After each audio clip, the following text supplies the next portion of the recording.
당시 검찰이 했던 짓거리를 감안해 본다면 말입니다. 어쩔 수가 없어요. 저도 양치기 소중하죠. 밤날 거짓말하다가 늑대 왔다 그러면 갑니까? 똑같은 거죠. 검찰이 지난 방송 여러분들 많이 보셨겠지만 얼마나 조작 날조를 많이 했습니까? 그 대빵이 윤석열이고. 반갑습니다. 빵식입니다. 자, 이번 순서는 박근혜 대통령의 탄핵의 진실 시간입니다. 자, 이거는 뭐 거의 공부하듯이 숙지를 하셔야 돼요. 탄핵 정국 때 사기꾼들의 거짓 진술, 그리고 검찰의 조작 날조 수사, 그리고 법원의 동조 등을 낱낱이 국민들에게 밝히는 그런 매우 중요한 시간입니다. 자, 오늘은 탄핵이 촉발되었던 문제의 이 태블릿 PC 속에 무엇이 담겨져 있었는지, 또 어떤 인간들이 어떤 방법으로 사기를 쳐가지고 헌법이 보장된 대통령의 임기를 썩은 무자르듯이 싹둑 잘라서 억울하게 감옥으로 보냈는지 자세히 말씀드려보도록 하겠습니다. 2016년 10월 25일 검찰이 태블릿 PC 속에 증거를 찾기 위해서 포렌식을 실시합니다. JTBC가 자기들이 취득했다라고 주장하는 태블릿 PC를 검찰에 제출한 바로 그 다음 날이기도 하고요. 포렌식 이미징 작업에 소요된 시간은 약 1시간 15분 정도였다고 합니다. 태블릿 PC 내부의 사용 공간은 모두 5개였는데 실사용자를 밝히는 게 수사의 목적이었기 때문에 검찰은 시스템 영역보다는 사용자의 영역을 집중 분석했다라는 겁니다. 그러니까 시스템의 모든 태블릿 PC의 시스템 영역보다 다 하지 않고 사용자의 뭐 전화번호라든지 통화 내용 뭐 이런 것들, 이런 거에 집중해서 분석을 했다라는 그런 말씀이고요. 포렌식 작업은 서울중앙지검 첨단범죄수사 2부 여기에서 분석을 했고요. 분석관 송지안이 담당을 했습니다. 자, 분석이 끝난 후엔 A4 용지 689페이지 분량의 태블릿 PC 분석 보고서가 작성이 됐고요. 보통 이 정도 분량이라면 책 한 권 분량이라고 보시면 됩니다. 국가수 감정에 따르면 이 태블릿 PC가 개통된 날은 대통령 선거를 6개월 정도 앞둔 2012년 6월 22일 낮 12시 9분 46초였고 유심칩이 최초로 장착된 시간입니다. 유심칩 아시죠? 뭐 핸드폰 보시면 아주 조그만한 그런 칩인데, 야, 그게 핵심이라고 보시면 돼요. 핸드폰이나 태블릿에.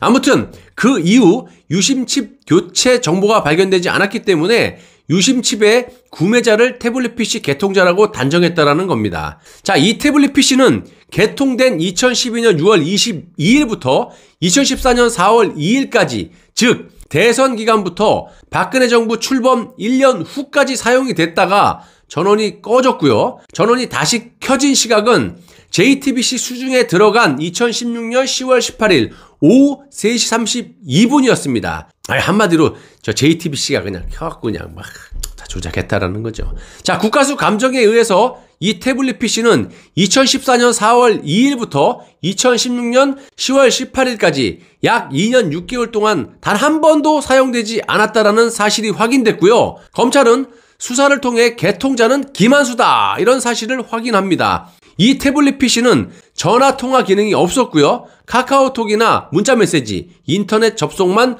가능했다라는 겁니다. 자, 국가수는 카카오톡 사용자 이름이 선생님이고 선생님의 연락처는 태블릿 PC 자체 전화번호 010-4080-578땡이라는 사실도 확인을 했습니다. 즉 김한수가 태블릿 PC 개통과 함께 카카오톡을 개설하면서 카카오톡의 닉네임을 선생님이라고 정했음을 알 수가 있는 부분이에요. 자, 그런데도 불구하고 JTBC는 이 선생님이라는 닉네임을 근거로 태블릿 PC의 사용자가 최소원이다라고 또 보도를 했지만 국가수의 분석 결과와 비교를 한번 해보시면 명백하게 JTBC의 오보임을 확인할 수가 있는 겁니다. 아주 그냥 진짜 JTBC 제자만 들어도 혈압이 올라요. 개통자, 그러니까 실사용자인 김한수는 뉴질랜드의 오클랜드 공대 출신이고 2002년에 귀국한 김한수는 코스닥에 상장된 IT 회사에서 1년가량 근무를 하다가 마레이 컴퍼니라는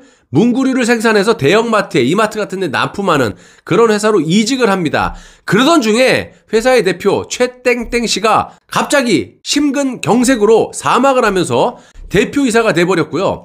태블릿 PC를 개통한 2012년 당시에 김한수는 마레이 컴퍼니의 대표이사였습니다. 현재는 김성태라는 이 태블릿 PC를 실제로 계약했던 대리로 당시 김한수의 직원이었던 김성태라는 자가 김한수하고 무슨 모종의 딜을 했는지 모르겠지만 지금 마레이 컴퍼니의 대표이사로 돼 있습니다. 핸드폰 이 개통 심부름이나 하는 사람이 대표이사가 됐다라는 게. 자, 박근혜 대통령의 보좌관이었던 이춘상의 권유로 대선 캠프에 합류한 김한수는 인터넷상의 각종 뉴스와 게시판을 모니터링하는 그런 일과 홈페이지를 관련하는 SNS 팀장을 맡았었습니다. 검찰의 포렌식에 의하면요, 태블릿 PC 속의 연락처란에는 이병헌, 영화배우 이병헌 아닙니다. 이 이병헌에 대해서는 좀 이따 말씀드릴게요. 김한수 팀장, 춘 차장, 국민행복 캠프 순으로 5개의 이름과 휴대폰 번호가 등록이 되어 있었습니다. 자, 태블릿 PC를 구입하고 개통한 사람은 김한수인데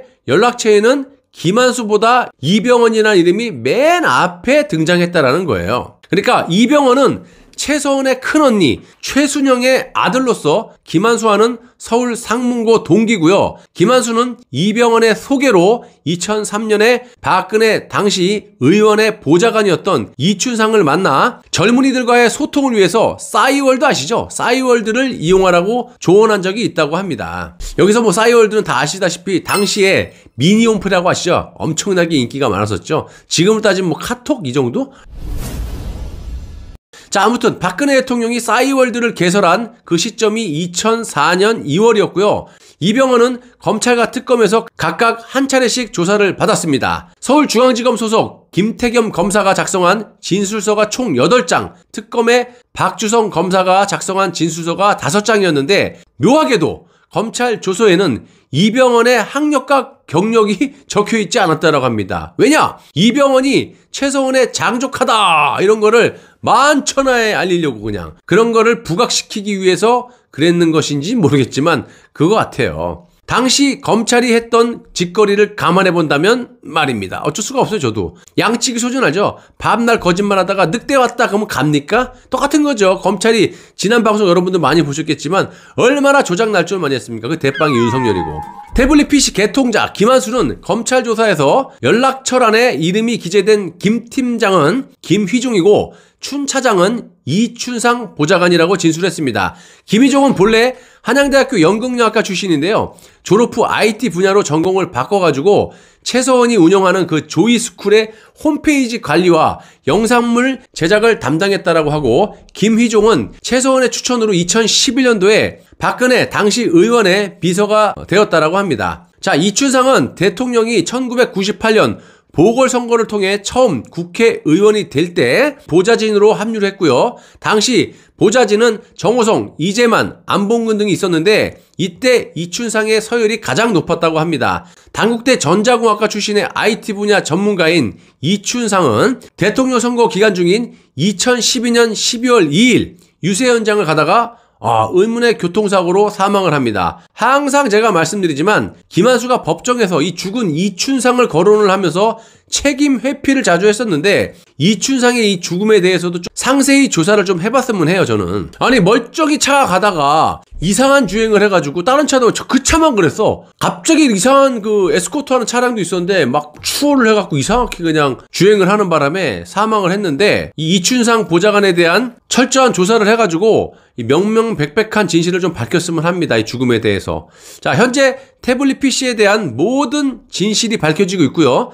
검찰이 주장했던 태블릿 PC의 주인이 최서원이 아니라 김한수라는 명백한 증거들이 차고 넘친데 왜 저러고 자빠졌는지 모르겠어요. 김한수는 현재 도망자 신세가 됐고요. 매를 벌고 있다고 봅니다. 지금이라도 자백을 통해서 광명을 찾았으면 하고, 당시 태블릿 PC의 이미징 파일 5개 중에 4개를 검찰에서 증거인멸을 하지 않았습니까? 이제 나머지 1개는 홍성준 이자가 지금 틀어지고 배째라는 식으로 버티고 있는데 당신도 좀 정신 차려. 당신이 무슨 뭐 검찰총장이 될 것도 아니고 대통령 될 것도 아니고 뭐 하는 거니?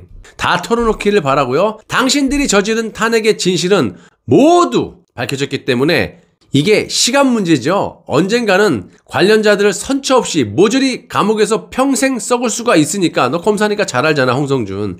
하루빨리 자수해서 광명을 찾으시기를 기도하겠습니다.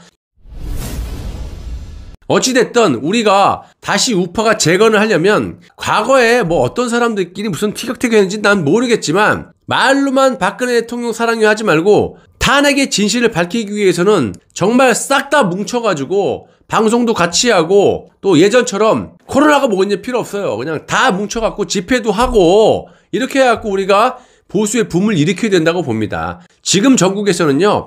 탄핵의 진실이 나라를 살릴 수밖에 없는 거고요.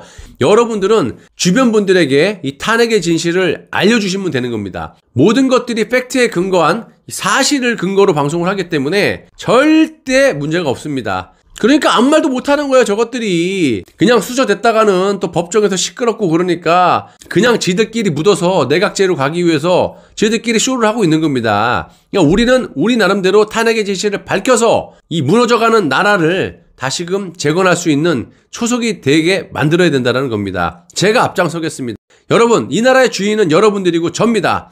내 자식, 여러분들 자식, 손주들 맑고 깨끗한 자유 대한민국에서 자라는 게 당연한 거지. 인민공화국에서 자라게끔 하시겠습니까? 자, 이 점은 명심하시고요. 나라가 없으면 대한민국 국민도 없는 겁니다. 대한민국 국호가 역사 속으로 묻히기 전에 있을 때 지켜야 됩니다. 나라가 없는데 살아서 뭐합니까? 라는 투철한 각오로 하루하루 진실된 애국방송 제작해서 여러분들께 제공해드리도록 노력하겠습니다. 여러분들 끝까지 시청해주셔서 대단히 감사합니다.